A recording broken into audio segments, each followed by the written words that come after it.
No, it's too much for any one person to do. Oh my God. And then you have to, ladies and gentlemen, what we're really referring to here is the madness that's going on with Iran, Syria, Iraq, Russia, Yemen, it's just all over the place. But let me set the table for you this way, Kyle, because I don't even know what to ask anymore. I'm so just overwhelmed here. It appears that there has been so much chatter about having a no-fly zone in Syria. I would argue that while the United States can't seem to do any kind of a no-fly zone, that's kind of worked out well for Russia because Russia's created a no-fly zone, and the no-fly zone says that the United States and any NATO members can't fly there. Would you agree with that?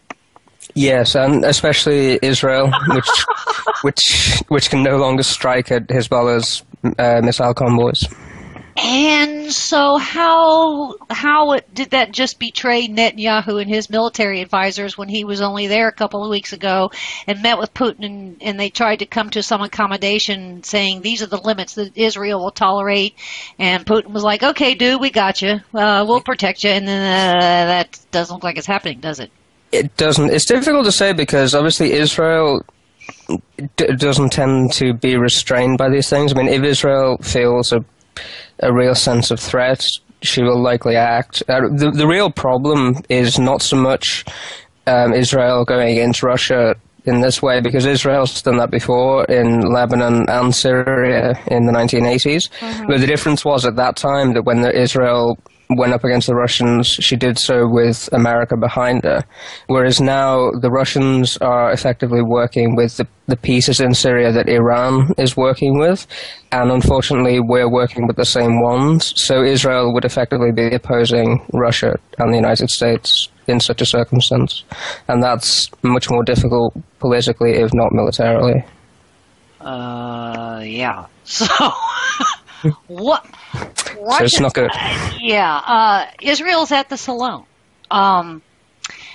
Basically, yeah. What case is Israel making to NATO, or are they just kind of blowing off NATO and kind of just, standing by their side? But I would argue that Israel has necessarily finessed NATO, and they've gone to the Gulf states to look for some cooperation. Would that be a stupid statement to make?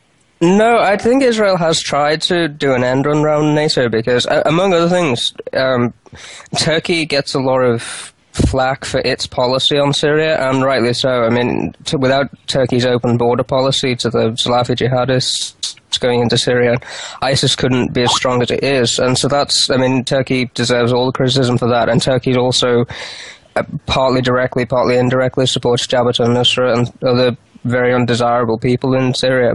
But that came about because Turkey effectively got left holding the bag for Syria.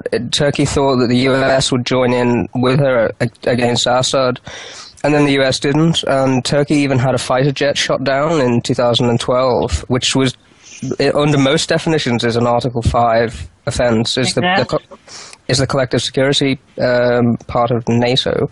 And Turkey found that when it tried to even raise the question, it was told not to. So if Israel's watched that, and this is Turkey's a member state of NATO, Israel can't really be expecting NATO to do very much. And obviously now Russia has a base, has a colony on the border of a NATO state, Turkey, and NATO ally Israel, and we're not really going to do anything to get rid of them. There's nothing we really can do, but we're not even particularly trying. We're just stuck. Yeah. There's no real way around it, and the suggestions are coming up today that apparently the administration is thinking about putting a no-fly zone or some kind of safe zone over bits of northern Syria. But it's still not going after the regime. It's still only against ISIS, and it's a very dangerous game to run if you're not if you don't have an end game to it, if it's just to sort of get you through the next news cycle, it's not very helpful. So there's like a 60-mile border region that the United States is going, okay, everybody's going to take their part. You know, Russia, you go over here, and Israel, you go over here, and the United States, you go over here. In the meantime, they're all reticent to do that because the Russians control the airspace. They do.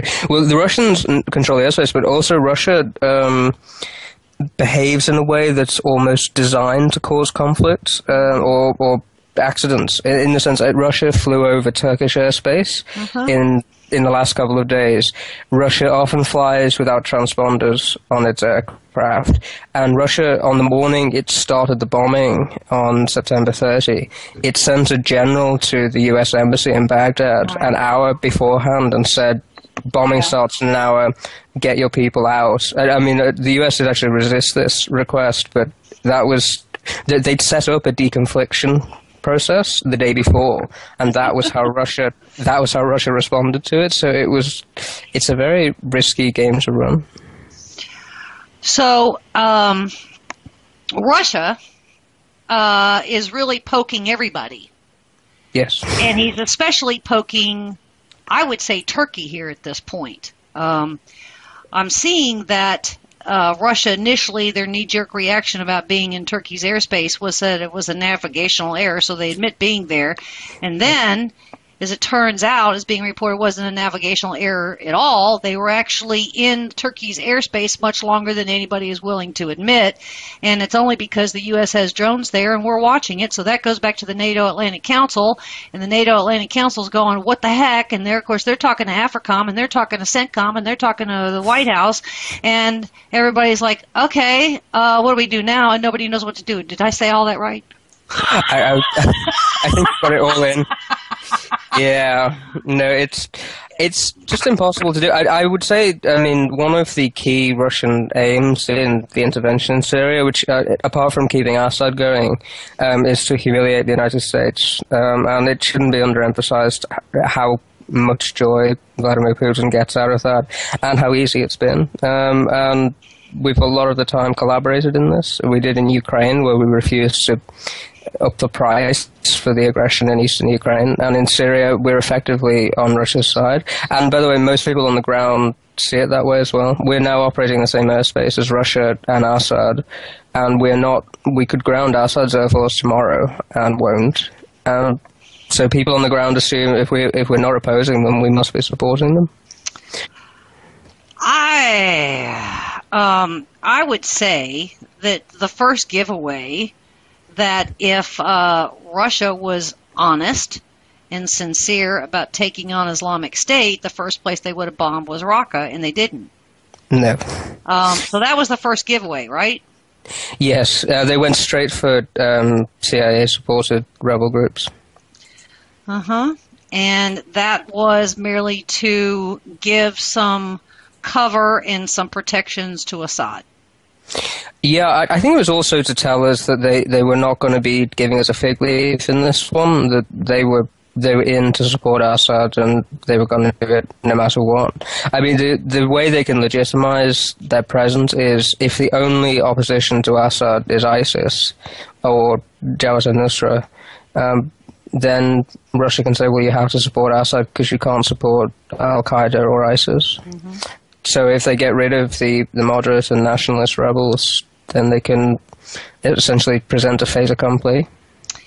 You mentioned earlier Ukraine, and I'm glad you did, because I'm also of the notion, and I'd like to be told that I'm wrong if I am. I invite that.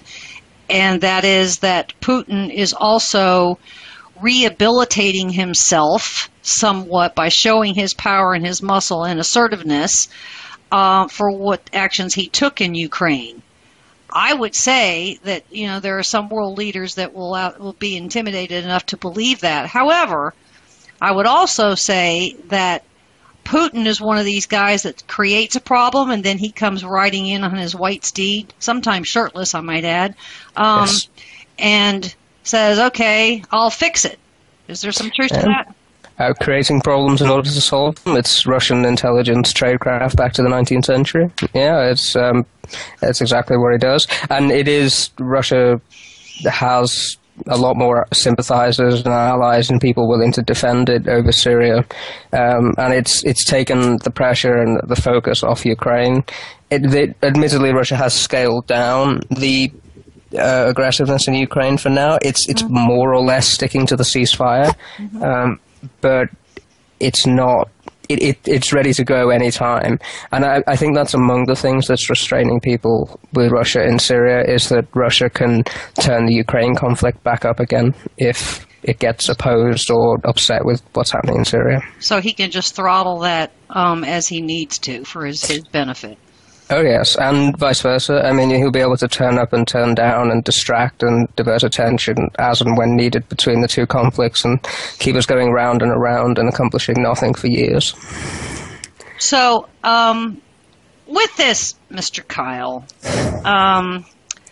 let me try this one. And how many, I mean, we don't have a lot of Cold War experts around anymore because the Cold War is gone, and I would argue that some of the people in the intelligence services across the globe, including the UK and the United States and, you know, any of the NATO members, they're having to go back and probably go back through some old files and dust them off and, you know, blow the cobwebs off, and they're having to relearn and fastly become Russian experts. Would you say that'd be accurate?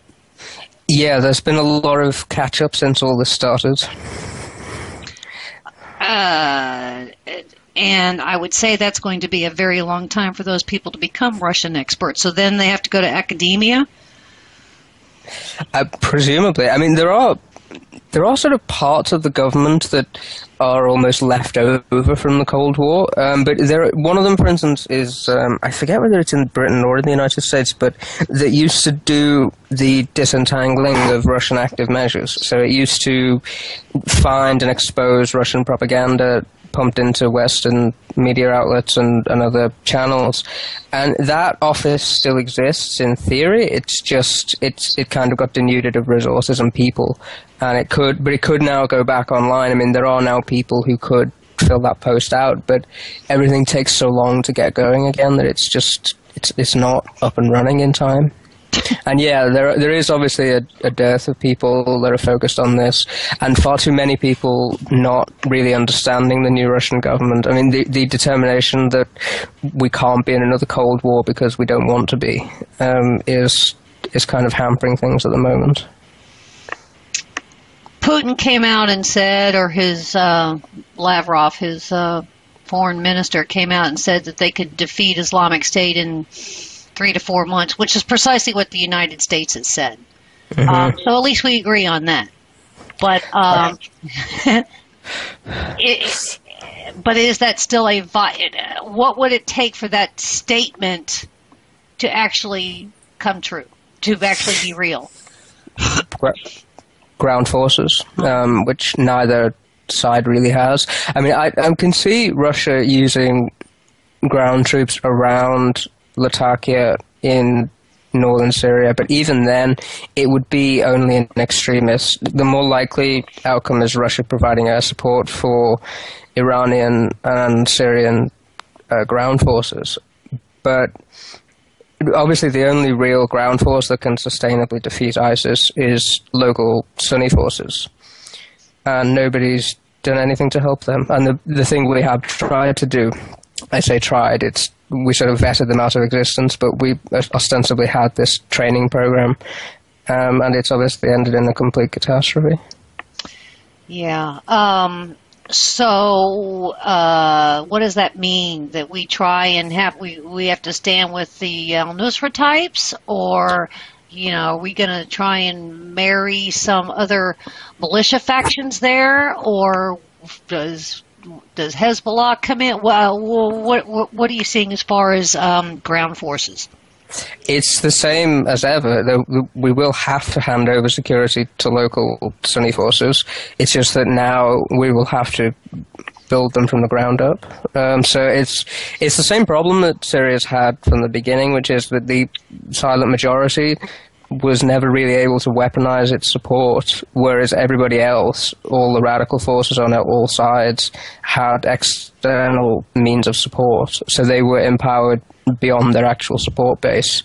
And the problem then was it starts feeding back on itself, because especially a group like Ahrar Asham, which is a very big group now, because people gravitated to it for resource reasons, because it had the weapons and money, and it had, over the winter, it had blankets and fuel and things like this. Then when it came time for them to sort of be within the group, then Ahrar can start pushing its ideology on these people and saying, well, look, we were here to help you when the West wasn't, and the West doesn't really care about you. In fact, they've taken Assad's side, but we were here, and people start to believe it.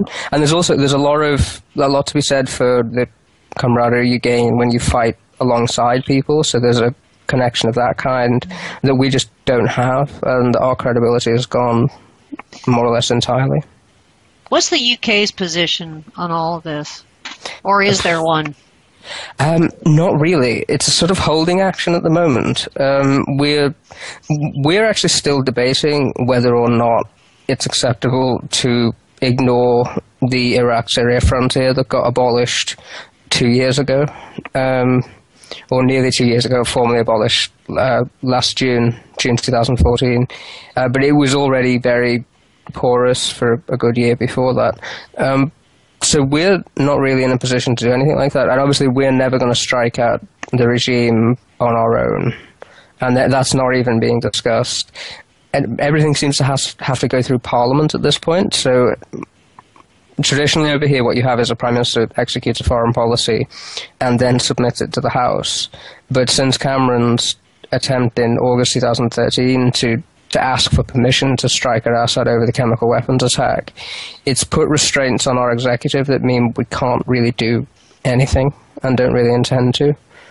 And we're sort of just waiting now to see what the US will do and where the US will lead. The US at the moment is also not doing anything. Absent. Yeah. What message is this sending to the Baltic states and Ukraine? I wouldn't have thought anything good. It's one of the things that people forget now over the chemical weapons attack, but one of the states that pressed most strongly to the US and said, you must go through with this, you have to punish Assad over this, was South Korea, because they were really very frightened that US security guarantees would look hollow and it would tempt the North Koreans into doing something stupid. And you have to think that the Baltics think in this way. So some of those countries are NATO members and some of them are like friends of NATO. Does that help them at all, or does that actually put them at a disadvantage with Moscow? I think this is the most dangerous part, is that the thing that always worried me over Ukraine was that because there was no pushback, it would tempt Putin into going further, and he would find that he'd crossed a line that Obama couldn't get out of. And at this point, I think the Baltic states, if Putin does something in the Baltic states, I think it will trigger Article 5. I mean, there's a system in place that doesn't just rely on President Obama. And it could trigger something really very dangerous. But because we haven't pushed back in Ukraine, the temptation is there to try. And so that's, in a sense, my darkest worry about this, is that Article 5 isn't hollow, but the Kremlin might think it is. Well, it's been Putin's objective is to destroy NATO, and yeah. I think he's obviously exposed some colossal weaknesses here, so there's an awful lot of pressure on General Breedlove. I would say that his biggest challenge is to get the NATO membership to step up their game, but it doesn't appear that any of them are. Is that a financial problem, or is that just a war-weary problem, or both? It's a problem of it's the European model of governance. They've starved the military for other things, the welfare state being the best known, but it's just a very big problem. You can't have everything. You would have to prioritize. And the Europeans have the American security guarantee, so they haven't had to take their own security seriously for a very long time. and so they haven't. I think is there 2 NATO states that pay the 2%? Or it may be more now, but I know Poland is one. I think the Baltics, at least some of the Baltics, pay the 2%. Britain might do, or has at times, but it's very few others that do. And it's just been a massive problem over a very long time. And it just meant that when something serious happened, like Ukraine, nobody could do anything. But it also meant in Libya that you had, I mean, this is a tiny operation by any historical standards, but Britain's resources were very nearly exhausted by the end of, I think it was 8 months of a conflict. And the rest of the Europeans were exhausted before that. They just simply ran out of things to fire. And so it's a really big problem there doesn't seem to be any solution in sight. And in fact, it seems to be that the US is going the other way with sequestration and other things. The US is following more down the European path rather than Europe righting itself. So before we come into a break, I'm guessing what you just said is that Putin essentially is going to operate with impunity here, and he knows it. I would guess so, yeah. I think there are red lines, and as I say, the Baltics is one that I think he would find was a real red line, but I think he, for now at least, knows that and wouldn't test it. But that would be the danger point. So he can necessarily say, "Oh, I'll get to it when I get to it." And right now, I'm showing the world all my muscle and all my bravery and all my military tactics, and he's probably going to have, in addition to Iran in that equation, maybe some Chinese intervention. Would you agree? The Chinese are difficult to read on this. They tend to try and stay out of these things, but I can't see them particularly intervening in it, but nor are they going to hinder Russia. But as you say, the thing is, Russia is now in occupation of part of the territory of a European state and has established a colonial military base in the Middle East and is using force in the Middle East at will.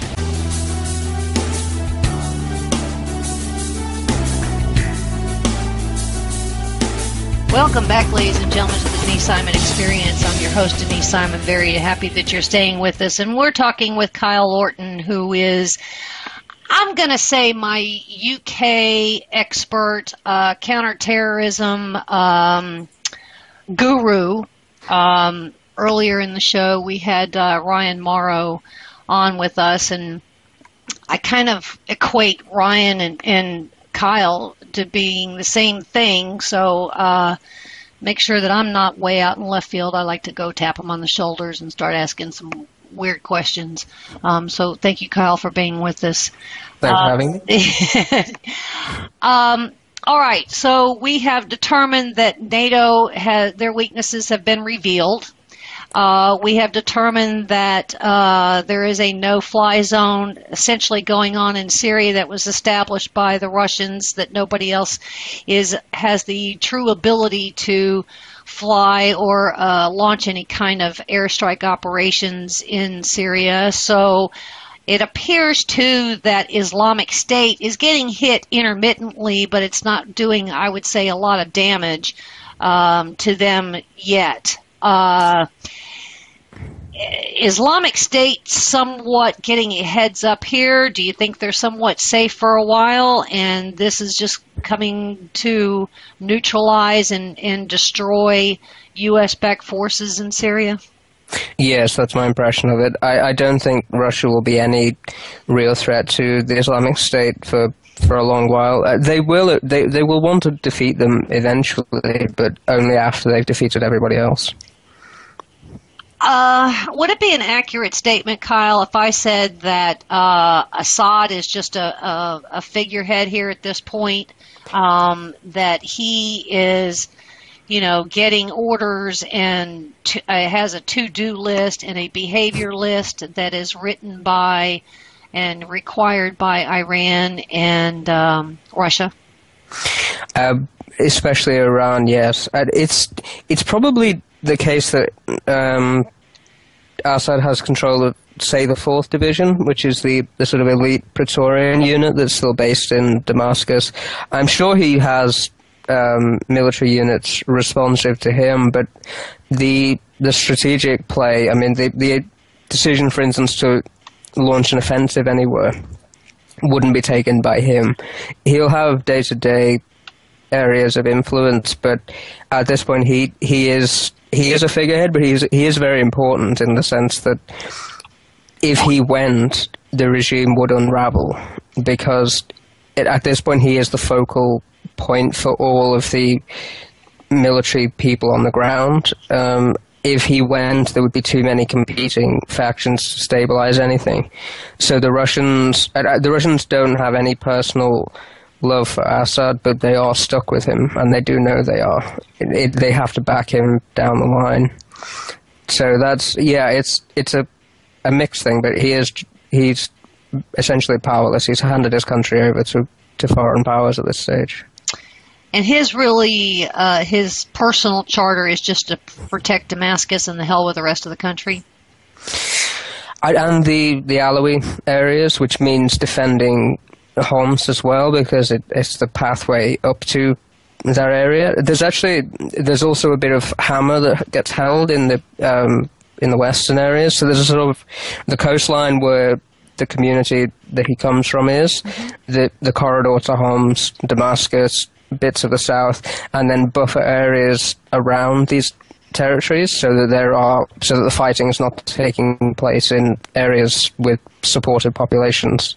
But yeah, it's this western corridor which is the largely populated area.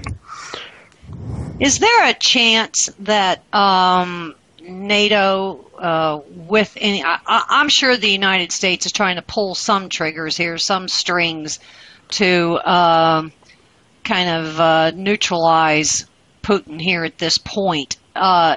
In your estimation, is there anything that the West can do to Putin to say back off? I mean, do we try other sanctions? Do we, perhaps get too close to one of their fighter jets? Do we try some electronic warfare tactics? I mean, is there anything from the sublime to the ridiculous that would have Putin back off some? I can't really see it. The thing is, if the United States said we're setting up a no-fly zone in Aleppo or along the border with Turkey, and we will shoot down anything that crosses into that airspace, the real danger, especially during President Obama's term, is that would be a hollow red line, because almost certainly if that was done, the Russians would test it. And if they found that nothing had happened, they would make sure everybody knew that nothing had happened. And then it would be left where we were the last time. So there are things that could be done, but I just don't see how they're politically possible, and I don't see how the personnel executing policy would do them. I don't think they would try them. So it's, as far as I can tell, Putin has a free hand in Syria. All right, let's kind of change gears here and talk about the Gulf states. Okay. What are they doing? Trying to get... Sorry, but... It's all right. Trying to get the United States to do more, which has proven challenging. The Saudis, I think, are... The big problem is that Jaish al-Fatah, the coalition of rebel and insurgent groups in northern Syria, which includes the Al-Qaeda branch, the Saudis lifted restrictions that they'd put in place to Turkey and Qatar, providing support to certain members of that group. And so the problem is that they've got the Gulf states and Turkey supporting more and more radical forces. I mean, it's an ironic position, but Saudi Arabia actually got pushed into supporting the moderate groups because it was opposed to Qatar and then to Turkey, and especially their pro-Muslim Brotherhood policy in Syria. So between the Salafi jihadists who hate the Saudis probably nearly as much as they hate us, and the then the Muslim Brotherhood, which was beholden to Qatar and Turkey. The Saudis were left with the nationalists, but that equation's obviously changed as the nationalists have been degraded, and so the Saudis have all of the moves in Syria, from the Iranian increasing intervention and now the Russian one, are prioritizing unity over moderation on the ground, and so the push is towards more and more extreme groups having more and more official, if not support, then quasi-support or non-opposition. And so that's where that's headed. I don't really see how you can reverse it unless the US would properly support a rebel force in Syria, and that doesn't seem to be on the horizon. The US actually seems to be going the other way, which is they've used the failure of this training program to say, see, it was always hopeless, there was never a moderate rebel force to be had in Syria.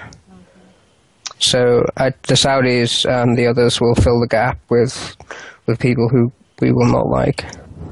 Well, the U.S., admittedly so because of sequestration, we're a little on the stretch side. Obviously, we've got 5,000 or so boots on the ground in Iraq. I can't get a good handle on how many contractors are there.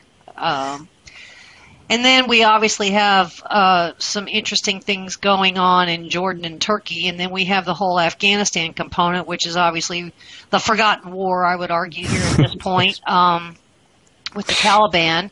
And we know that Iran is arming the Taliban, and so then we have, what's going on in the north in Afghanistan, a building conflict. So having said all that, I would think General Breedlove at NATO would have a good platform to be shouting a clarion call. And I would say that some of those NATO members might send some boots on the ground, but they would be non-conflict type soldiers. Would you agree? I mean, those that are kind of like Walmart greeters?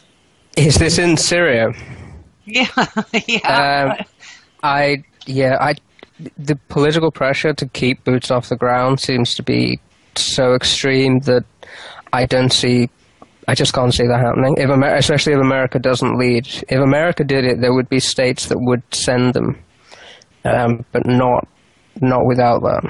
And it's in the US where the president obviously wishes his legacy to be ending wars, not starting them, and very specifically not putting boots on the ground in the Middle East.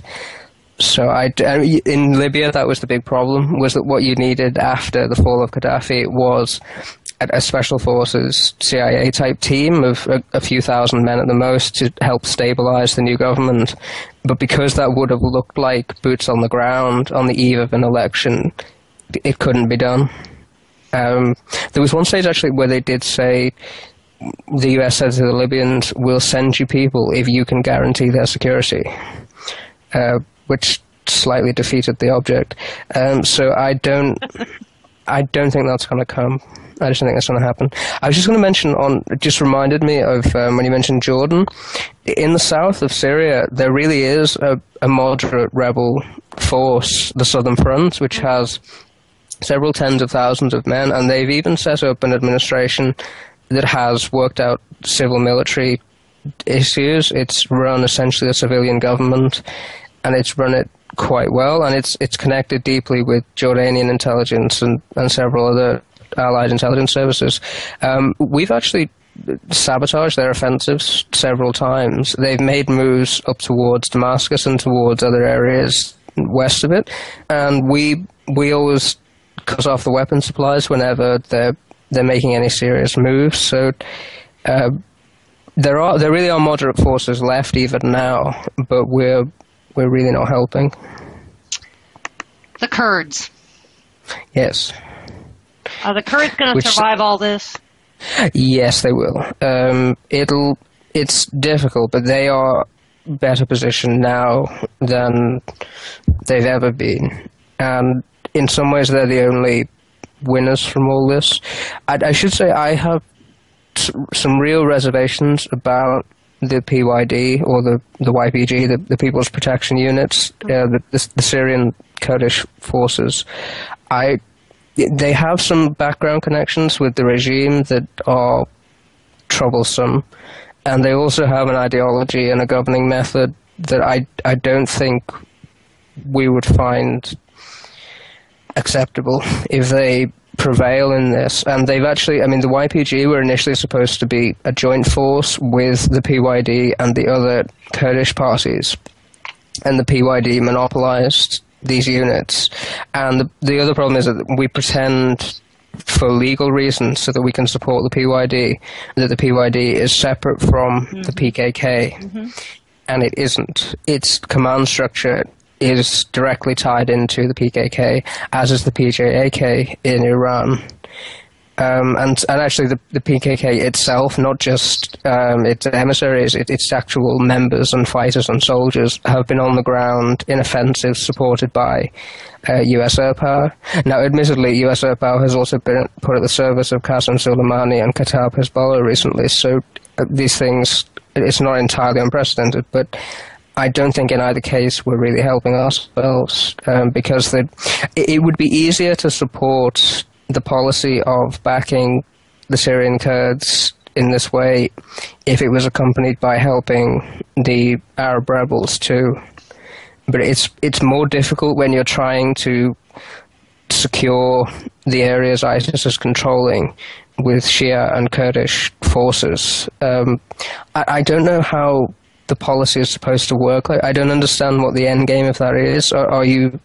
Is it seriously to be believed that the Sunnis will accept Shia and Kurdish occupation of their territory after ISIS is gone? I mean, that's the problem to begin with, is that a lot of the popular Sunni support for ISIS's political project is coming about because of Iran's sectarian policies across the region. And so if you empower another form of sort of ethno-sectarianism, I just don't think that's going to work. So I have a lot of reservations, but the Kurds the Iraqi Kurds are well positioned, almost too well in some ways. They've taken Kirkuk, and they've taken large sections of northern Nawa and Mosul, near Mosul, and I can't see anybody who could take those areas away from them. So the Kurds have come out winners in this, albeit perpetually threatened. We have a boatload of candidates running for presidential White House here in the United States. I think you've probably heard about some of them over there in the UK. You know, people like Donald Trump and I stayed up to watch the debate. And Bernie Sanders and Hillary Clinton and Ted Cruz and Marco Rubio and Santorum, and we've had two that have dropped out, but we still maintain a 3/4 boatload of candidates. Yes. And what's kind of fascinating is none of them are necessarily making the argument about why what is going on with Iran, Iraq, Syria, Afghanistan, and Russia is in our national security interest. And when I say our, I'm going to include the West, which also would include the UK. Mm-hmm. So, Kyle Orton, you are now a national security advisor to any of these candidates. Why would you tell them to get out in front and explain why what Putin is doing is in fact dangerous, and why Syria and Iraq are in the best interest, national security interest of the West? There's a big question. It is. No, I think it can be answered relatively simply, which is ISIS has monopolized the sort of public discourse on this and the public face of it just because it's so luridly cruel and because it's incited attacks within our own borders. And so people at least understand that ISIS is a threat that really should go away quite quickly. And if you can try and just hammer repeatedly on the point that what Iran and Russia are doing is making the ISIS problem worse, I'd hope you'd be able to carry the debate in that way. But it would involve a sort of direct attack on this administration's policies and the assumptions that underlie them, which are that Iran can be a partner to stabilize the region, that Iran intends to defeat ISIS, that Russia intends to defeat ISIS, or at least intends to defeat ISIS now. So yeah, that's the line I try and press. I try it just to get it into the public consciousness, which it really isn't at the moment, that then more Iran means more ISIS. Can I add in, and then you expand on it, the 1.5 million refugee insurgency that's happening in Europe and that's going to spill over into the United States? Would that be part of that component? It would. I haven't kept up with this really as much as I should, but it's obviously a really massive problem, and it's sparking trouble that we could really do without in delicate and sectarian states. You're so kind when your words are so generous. But in the Balkans, you could really do without any kind of ethno-sectarian tensions.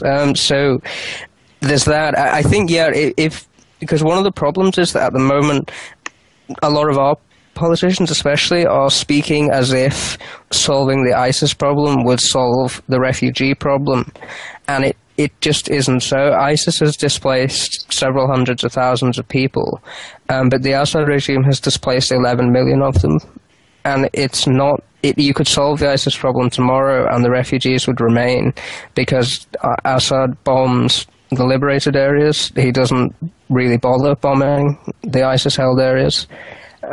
So if you could try and get that clear in people's minds, maybe they then see that this is a direct threat to them. Because obviously at a time of low economic performance, the idea of taking in the refugees is not very popular in Europe. And there have been some very, very, very disturbing and very nasty scenes, especially in Hungary, with the so-called reporter from Jobbik attacking a refugee and various other incidents going on. So that could be solved, but it involves allowing people to return home, and the only way you can do that is for Assad to depart.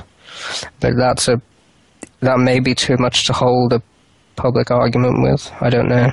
Well, what's there to go back to? I mean, if we send these people back to Afghanistan, we send them back to Pakistan, we send them back to Iran, we send them back to Syria, what's there to go back to?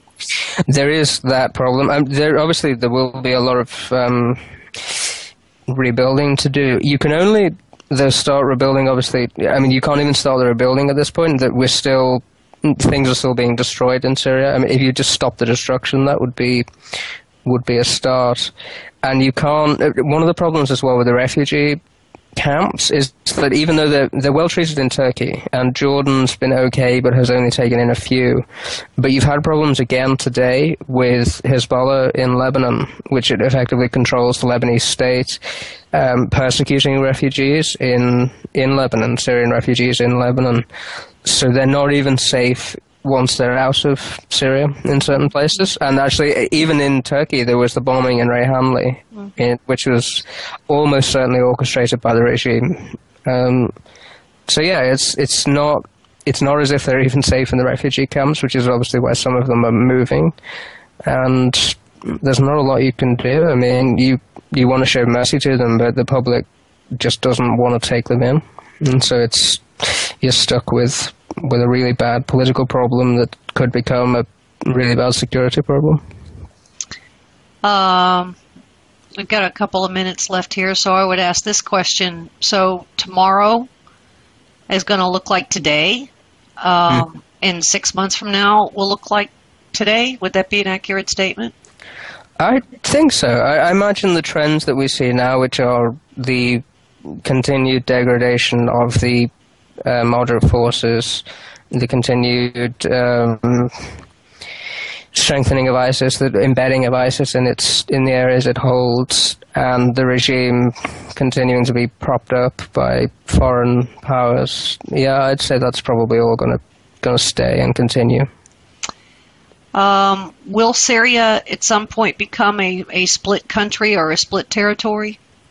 In a lot of ways, it already is. I mean, there are even three currencies operating in Syria at the moment, which some are using the Turkish lira in the bits near the border in the north. The regime uses the Syrian pound, and ISIS has struck its own gold coins. It's very happy about this. It put it in its latest magazine. So, yeah, Syria is already an ex-country. I don't really know how it goes back together. I very much doubt it does, to be honest. But I don't know what solution you can... I don't know if maybe officially it will remain a sovereign country, but there seems to be a very strong bias for maintaining these things. But in any real sense, it's already gone.